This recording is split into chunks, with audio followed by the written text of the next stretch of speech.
Yeah. Thanks for staying. No problem. Cheers, Brian. Thank you. Cheers. Just trying to understand, mate. How you doing? Right, chaps, fire away with questions, please. So you think you've done enough? Deep down. Do you know, deep down I could have done more. I definitely could have. I'd like to do an immediate rematch without a shadow of a doubt, but do I think I've done enough deep down? Yeah, I do. I thought at the end of the fight I'd done enough. I'm not stupid enough to stand on a set of ropes and put my hands up if I didn't think I'd won. I'm an honest person, I don't lie to myself, I work hard, and yeah, I think I've done enough. That's the God's honest truth out of me. But you know what, I could have done more. I really could have done more.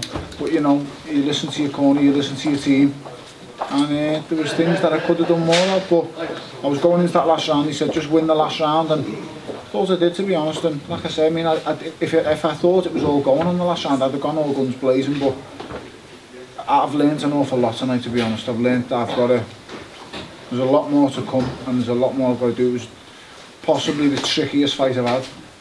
One minute he comes forward, next minute he's completely on the back foot. I've hurt him a few times and he doesn't really show much, and he's canny and he's clever, but I just believe I'm a better fighter than him, and I could have showed a lot more to my game, I really do. Was it a tempo thing you could have done more, do you feel? Or yeah. Could have went through the gears more. Yeah. Could have really, at times I could have really put my foot on the gas, but like I say, you know, deep down I don't lie to myself, and I think I won. But like I say, there's a lot of people out there, you know, and I don't know, some might think I've won, some might think I've lost, some might think a draw is fair. So the best thing for me to do is, you know, a couple of days off, go back to the gym, and I want an immediate rematch. I'm willing to get right back in with them. I'd do it right now, mate, again. I'd go and do another 12 now. I wasn't blown in there, my fitness was good, and I just think we need to do it again, mate. What was stopping you going through the gears? Was it the fact that you wanted to take no risks because of what was at the end of it, potentially? You know what, I just think, I was thinking my way through the fight, and when you're going back the corner, and I wasn't blown because I was adding the rounds up in my head. I'm listening to my team, and listen, I've got a fantastic team. I've got to thank my coach, Mick McAllister, and the assistant Jihad Abdulaziz, and you know, listen, I've got two fantastic coaches who work with me and who think the world of me, and they push me to the absolute limit, and I listen to them because I respect them, and they know the game better than me. They really do. And when you're going back at the end of the round, you're saying, do you think I've got that? And they say, yeah, and then say 100% I've got that round, and they say, yeah, I take that as gospel. So when that was getting said, you know, I was listening to it, and then when it got to round 12 and said, we've got this fight, do I need to go all out? Do I go to the well, let's fight? And he said, go and fight and win the round. I goes out and wins the round. I thought, that's enough, I've done enough. And I think, you know, I'm not going to whinge about being home fighting and all that. I just think I've done enough. If that fight was in here or if it was in South Africa, I think I've done enough. But at the end of the day, I haven't got it, so let's do it again. It's as simple as that. I'll do it straight again, and straight away I know there's mistakes that are made. There's definitely mistakes are made, big mistakes, but that rests on my shoulders. I made them mistakes, and I could have done more. I know I could have done more, but you know, I've been in fights where you think, do you go all out? Do you risk it all? You go all out and risk everything when that's your only thing you can do. You don't go and risk everything when you think you're winning. And everybody in this room knows me, they know the kind of person I am.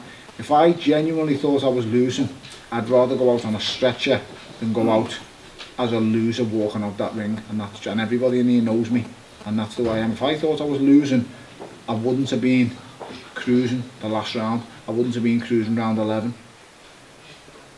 That's the best answer I can give you, mate. How do you rate his punching power? He's not strong. He's not strong. He's very quick. Very quick. He's very slick too. He's got a head the size of a pea. He's very small, and I couldn't really nail it on the chin, to be honest. But the couple of times I clipped him, it was I could see him. He was wary of the power, but he does things well. You know, listen, he's like I said before the fight, he's probably the best all-round fighter I've faced. I'm not saying he's one of the best fighters in the world. I'm not saying he's the best fighter, but he does everything well. Nothing stands out a mile. He does all the basics well, and he knows how to defend himself. When times get hard for him, I mean, them first 6 rounds, he wasn't in the fight. And then I think I lost like the 6th or the 7th, and I lost it big. I lost it round 6 or 7. I lost it big, I really did, because you know, you've got a game plan and you take rounds off sometimes, because I've been in 12-round fights, I've been in 12-round wars, and sometimes you go, you know, I'm taking this round off, I'm having a blow this round, this is me round with a rest, because the next round I'm going to step it up. And I did do that, and that was the mistake I made, that I let, I think it was round 6 or 7, I just went, I'm having this round off, and he had a good round, and it gave him a bit of momentum, and he really started to come into the fight, then he really did. But like I said, I still thought there's round 8s and 9s where I thought, I've won that clearly. And you know, you add the rounds up as you're going through the fight. I'm not stupid. I just thought I'd done enough, you know, you're at home. But listen, like I say, let's just do it again. To do it again, you wipe all the doubts out. And it might not have been the greatest of fights, I'm not saying it was, it might have been boring at times. He's a good boxer. I've proved I can box now. I belong at a good level in boxing. I just could have done more. I know I could have done more, but like I say, you know, this is boxing, and it's just the way it goes sometimes. Tony, were you expecting to be in the ring quite as late tonight? Not a chance. I didn't. I'll be totally honest, I didn't think Terry and Crawler, two mates of mine, was going to provide a 12-round fest like that. But after 3 rounds, I've been in hard. I've been in a war. I fought over Mackenzie, down, I'm up, he's down, he's up. And I know when you go back into a rematch after having a war with somebody, you don't want to go through that again. So when it went past 4 rounds, I said to the guys, it's going to go 12, because neither wants to sacrifice what they sacrificed in the last fight. And I ain't even seen the fight yet, but that's what happened. So to get in the ring as late, no excuses. No, you can't make excuses at this level. I could have done more. I could have done more. I think I won, I'll be honest, but I could have definitely done more. Did you find yourself frustrated during the fight at all? Yeah, I didn't push. I didn't go through the gears like I should have at times. And I can hear my corner shouting to me, they're giving me great instructions. Listen, I've got 2 extremely clever men in my corner, they know boxing inside out, and I could hear them shouting what to do. But he was tricky at times. He was tricky, and he does things that, he's crafty, you know what I mean? He's been in with good fighters like me, but, you know, it's a learning experience. People have got to remember, I'm on the verge of fighting for another world title. I think I've had 21 fights now. Is there another fighter in Britain who fought for the world title in his 16th fight? Now he's on the verge of fighting for the best light heavyweight on the world. And you've got to remember, I had like something stupid like 10 4-round fights or something like that, 10 all at radio level, and all of a sudden I'm catapulted onto title scene, and there's been no learning. It's like I'm learning at the level when I'm there. It's not like I've fought at British, Commonwealth, European. I won them at domestic. I was kept at domestic level so long, and then all of a sudden, boom, I'm fighting world class guys, and you know, you have to learn and improve all the time, and I'm trying my best. So when you go back and you analyse it, it may end up being a blessing in disguise in some ways. I know it's difficult maybe to think of now, but because Eddie mentioned this before you came in, that there may be a learning process from here for you as well. Oh, definitely. I mean, listen, I don't think never again. Even if I'm going back to the corner and I think I've won every round, I think, you know what, now I just don't think I should leave things to judges no more. I just think I should go, forget it and go balls out. Because you know what, this is the kind of things that can happen. I think I've won, but if you leave it in judges' hands, these are the kind of things that can happen, even for the home fighter. So I have learnt lessons. I definitely have learnt lessons, but I definitely want to do an immediate rematch. I believe I won, so I've got no problem with doing an immediate rematch. If we have to go somewhere or we have to do whatever it takes. Deep down, when you look in someone's eyes, and after the fight we were in the ring, and he said immediately, I said, you know I've got this, don't you? And he just couldn't look at me. And then I went over to his trainer, and I respect Buddy McGirt. Listen, I don't show no one respect from the other side before the fight. I don't show no one any respect before the fight, because, you know, in my mind, he's here to take what's mine, and he's here to stop me earning a living with my kids. So I don't show no one. I don't show no one from the opposite side respect. But after the fight, I told Buddy what I thought of him, and I said, I do respect you. You know, you're a fantastic coach. I'm a student of the game, and I watch you as a fighter. Now, I think I won that fight, and I'll be honest now, I value your honest opinion. I said to him in the ring, and what do you think? And he said, you know what? He said, it was so tight going into the last. He said, and you won that last round, and for me, you won the fight. And he knows, he might say he didn't say, but he knows he did. He knows that. I mean, I'm an honest person. That's the words he said to me. So when he said it, and when I knew me 2 cornermen thought I'd won it, I thought, that's enough. And then, you know, I looked at Eddie, and Eddie thought this is close, and I looked at other members of my team, and they said, listen, it's close, but just that swayed it for me. When he said, you've won it, I just thought, I've got it, you know what I mean? this is boxing and I shouldn't, I could have done more. He said he was happy, spoke to Mark as well, he said he was happy that they got the draw here, which kind of reinforces what you're saying, really. Yeah. Because, you know, he knew that they'd have to really work hard to get the draw. Yeah.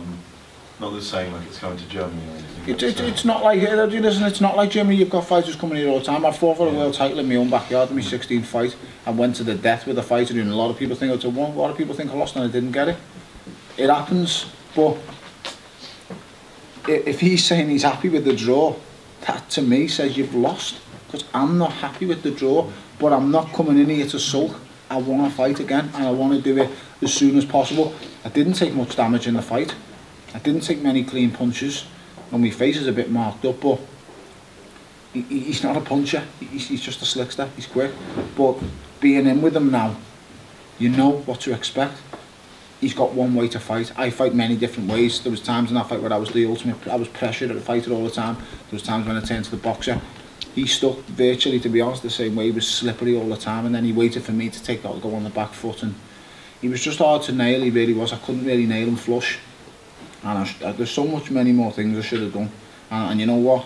I'm kicking myself a little bit because I'm so close. I can touch it. I'm just so close to Chad Dawson, and it's just so frustrating. But you've just got to man up and get on with it. Tom, do you think a couple of years ago you were probably a bit too aggressive and gung-ho? Yeah. Do you think you might have reined that in a bit too much? You know, sort of deadly those instincts? Yeah, listen, definitely. You go into fights and, listen, I've been on the floor and I look back at fights and I study my fights and I've been head first, made face down on the floor. And I know what that's like, and in the past I used to go into fights thinking I'm Superman, no one can hurt me. I used to fight a heavyweight in the amateurs winning ABA titles, no one could even budge me. And then all of a sudden you find yourself on the floor and you realise you're human. And you realise I've got a good boxing brain when I want to use it, and sometimes you've got to use them things and rely on them. And like I say, I'm learning, but I'm learning at the highest level. And that's the best way of putting it. I'm improving all the time. And you know what? When you look at it, this guy was the favourite in America. Every Yank wrote me off. Usually, I look on the boxing forums, Bellew's going to lose. Chilemba's a great boxer. He's this and that. Well, he's been outboxed. He's faster than me, yeah he is, but timing makes everything. And like I say, you know, I'm willing to go straight in again. Eddie knows my feelings on it straight away. I think I've won. This is what happens at boxing. You know, you leave it to judges' hands and sometimes it just doesn't go your way. Do you think you do need to fight him again and maybe someone else before you're quite ready for Dawson? Because I know you rate him very high. Listen, I rate Dawson, but I think I just wish it was me fighting him instead of Adonis Stevenson, because I just don't think he's at his most confidence at the moment. But you do think you're ready for him? I'm ready for anyone, mate. Styles make fights. Like I say, Dawson ain't coming to be slippery and run. Dawson comes to fight and Dawson comes to work. He felt a few little knocks and bumps in the first 4 or 5 rounds and he chose to move and stay out the way, and then all of a sudden I've given the 6th and 7th, he's got momentum and he's come on and he's had a little go. That's my fault. Round 6 and round 7, when I've let him gain momentum, it's my fault. You know, I let him back into the fight and I could have done a bit more, but like I say, you know, this is boxing and just got to get on with it and move on. Were you taking that judge's score, Christoph Fernandez 112, 116, were you disgusted with that? It's the same thing that happened in the last close fight I was in. You know, listen, I'm not stupid. If someone gave, you know, it's just wrong, innit? It's 8 rounds to him, isn't it? It's 8 rounds. It's wrong. It's just wrong. It's really, really wrong. I mean, what more do you have to do? What more? I don't know. People, sometimes they need looking at, but listen, it's boxing. It's boxing, and I'm not. There's no point in sitting here and whinging, because it's going to make not a blind bit of difference. It's going to happen again, and it's partly. I'm partly to blame. I'm partly to blame because I left it in their hands. And you know what? I really think if I'd have put my foot on the gas in that 6th or 7th round and just went and kept going, I'd have broke his arm probably at about 8. But I didn't. I thought this is going to end up being a distance fight, and I thought, take your foot off the gas and just take it easy for a round, because, you know, I've been in fights where I've gone all out every round, and then it gets to rounds 9, 10, 11 and you find yourself digging in the wellies again and you don't want to be there. I've been there and I've done it, and you don't want to be there. You want to have something left in the tank, so you take the odd round off here and there. I might have just took that round off a little bit too soon. I should have maybe just kept putting the pressure on. Maybe his will might have broken, heart broke, because I thought at the end of the 5th he was ready to spew it. I really did. I thought he was ready to quit. But like I say, it's another lesson learned. Time of the essence, Ed, do you think? I mean, you were saying before about maybe a different route. Tony obviously wants the immediate rematch. Do you think you need to make a decision fairly soon on where you go next? Well, the rematch will be available. They'll definitely want the rematch. You know, it's a fight to become the mandatory challenger. There's no other route that's going to get there any quicker. I'm 1, he's 3. So.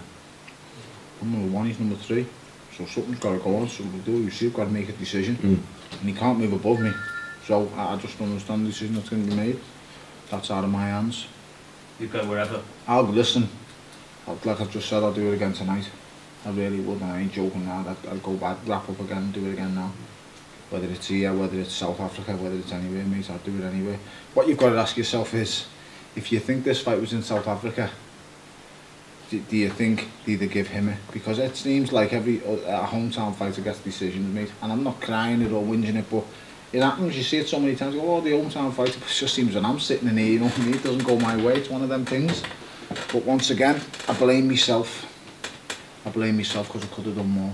I really could have. I could have just done that bit more. Like I say, I think I chose the wrong time to take the round off. I really did. Round 6 or 7, whichever one it was, I chose the wrong time to take the round off. The atmosphere was a bit flat as well. Maybe that had a thing. Yeah, it does, because they want blood, mate. They want blood, and you know what? I was trying to give them it in that first 4 or 5. I really was. I thought, like I say, game plan was to break us out and take us out. He hasn't been able to look me in the eye all week. He's been looking around for help, and it's like he got in there tonight and he's listening to shouts from the crowd, and then he has his little go. But if you put it on him, it's like he goes into a shell and he goes, I don't want to know now, I've had enough, and then someone shouts and he jumps back on you again. It's like he wants to help and he wants confirmation all the time or whatever. But listen, ultimately it lies with me, mate. I'm the fighter, and I take it on my shoulders. It's as simple as that, mate. It's no one else's fault, it's my own.